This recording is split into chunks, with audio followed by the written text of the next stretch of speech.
Welcome to the 20 Minutes of Influence podcast. I'm your host, Greg Jameson, and this is Season 2, episode number 4. Now, in the previous episodes of Season 2, we have been talking about how to get people to your website, get them to click on your website, and get them to stay once they have arrived at your website. In this version, what we want to talk about is getting repeat visitors. They've already been to your website, now they've left. How do you get them to come back? So this episode is getting repeat visitors.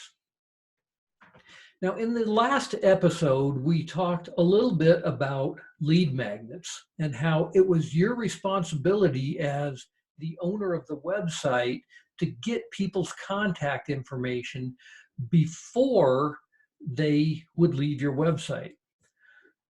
And that's really important. If you didn't hear that episode, you need to go back and listen to episode number 3 of season 2, because that shows you a little bit about how to create a lead magnet and get their contact information. Now that we've got their contact information, we, of course, are going to want to use it. And what you're going to do is you are going to utilize an email program.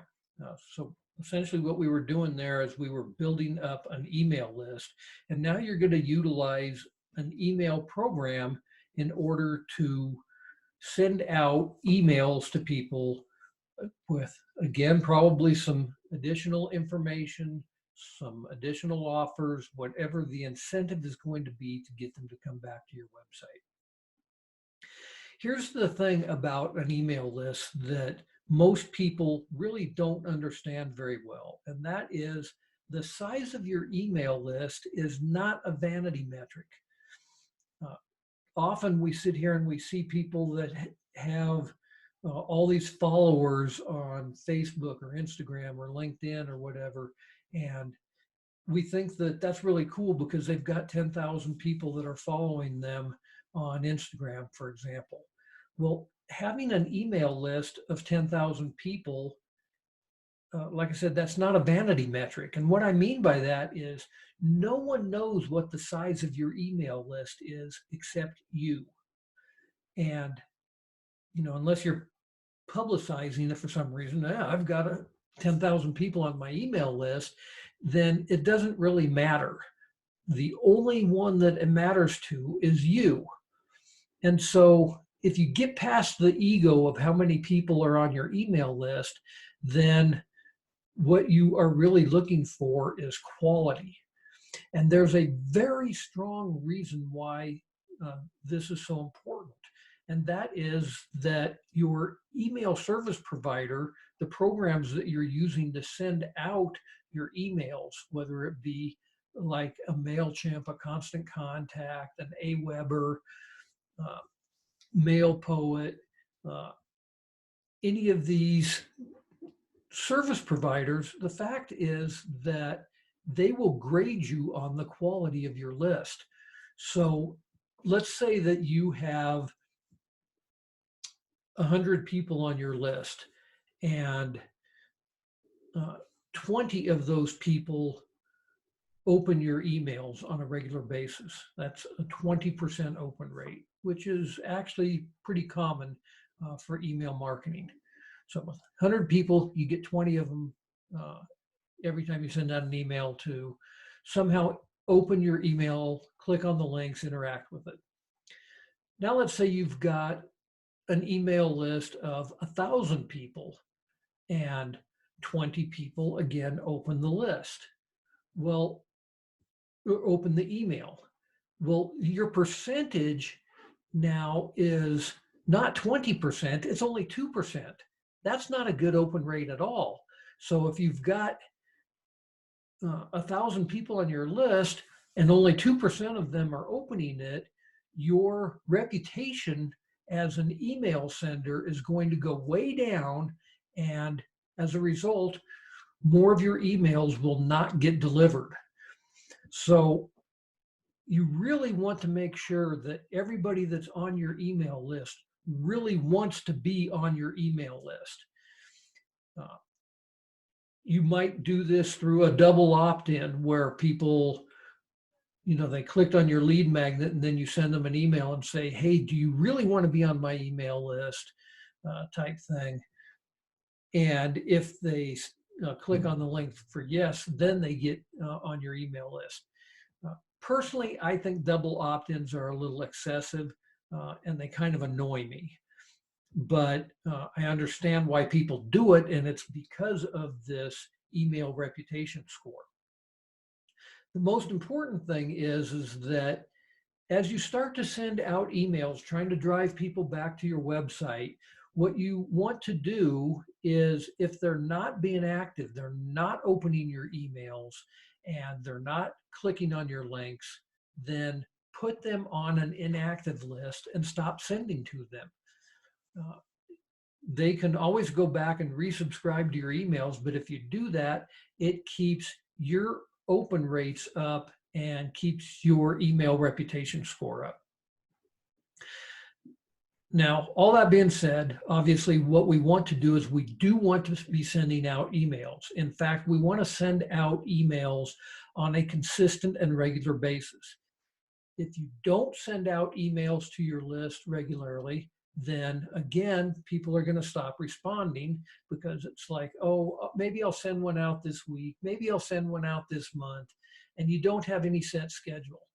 When that happens, people no longer know if the information is relevant to them, and so you get an email and you might think, oh, since I haven't been sending them lots of emails, they're surely going to want to open this one.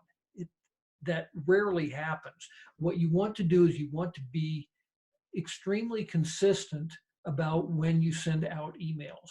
So for example, if you subscribe to my blog, you will get an email from me once a week, like clockwork. And it's very important that that happens, because then you're expecting that email. You see this email coming from Greg at Web Stores, and you know that that is information that you want. As a result, I have an extremely high open rate with my emails. Another way that you can get repeat visitors is to utilize SMS text messaging.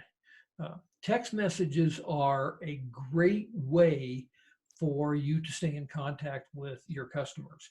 And the reason is that if people see a text message come up on their phone, it's like 98% of them will open that within 3 minutes. People don't always open their emails. Like I said, the average open rate for emails is about 20% compared to a 98% open rate for text messages. So if you can get people on a text message list, then you have a much stronger way of getting them to come back to your website. So let's say that you have built up a text message list, and now you want to get some instant sales. Send out a bulk text message to everybody on your list saying, save 15% today only on product X.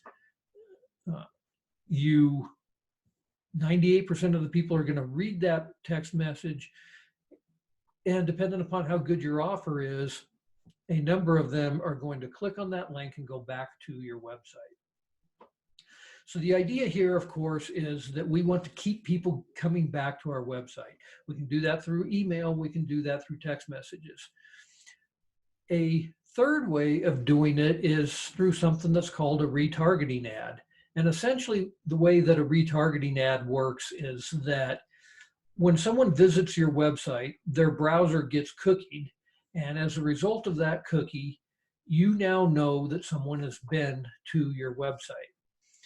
There's not really much you can do with that except to do a retargeting ad. Now, a retargeting ad is those annoying little ads that seem to follow you all over the internet after you have visited a website. So you go, Amazon does this for sure. You go to Amazon, You look at a particular product, and let's say that you are looking at a teacup, a particular teacup that says, uh, I don't need Google, my wife knows everything. And all of a sudden you see these ads for this teacup that says, I don't need Google, my wife knows everything, appearing on all these random websites all over the internet, whether it be a news site, a weather site, a site that is specific about something you're interested in. These ads just kind of keep following you around. Well, that's a retargeting ad. And that is a way of getting people to come back to your website after they have left. Retargeting ads do work. It's a service that we offer at Web Stores Limited to do retargeting ads for people. And it is a good way of getting people to come back to your website. However, the single biggest way to get people to come back to your website is to simply to provide great content. I talked about this last time in terms of getting people to stay on your website in the first place by creating these long form original stories, writing blog posts that really engage people and get them to stay on your website. That is the reason why people will come back to your website as well. When I send out my weekly email newsletter, what I will do is I will write a new blog post about something, and I will, the newsletter will have basically introductory information about what that blog post is about, but I always make the newsletter stop at a teaser point. So let's say that kind of mid-sentence, I might say, the way that you do this is ... read more. And so people then click on the read more on the newsletter in order to finish reading the article. The content then should not disappoint. You want to actually give them the information that they clicked on the read more button, and that is what is going to get people to come back to your website time after time, is to simply provide great content.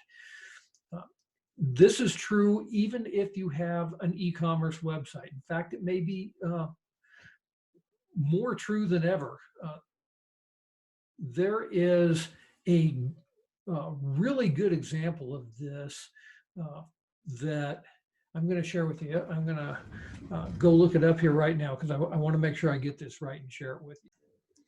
Okay, so the site that I wanted to direct you to is actually Jessica Alba's company. It's called The Honest Company.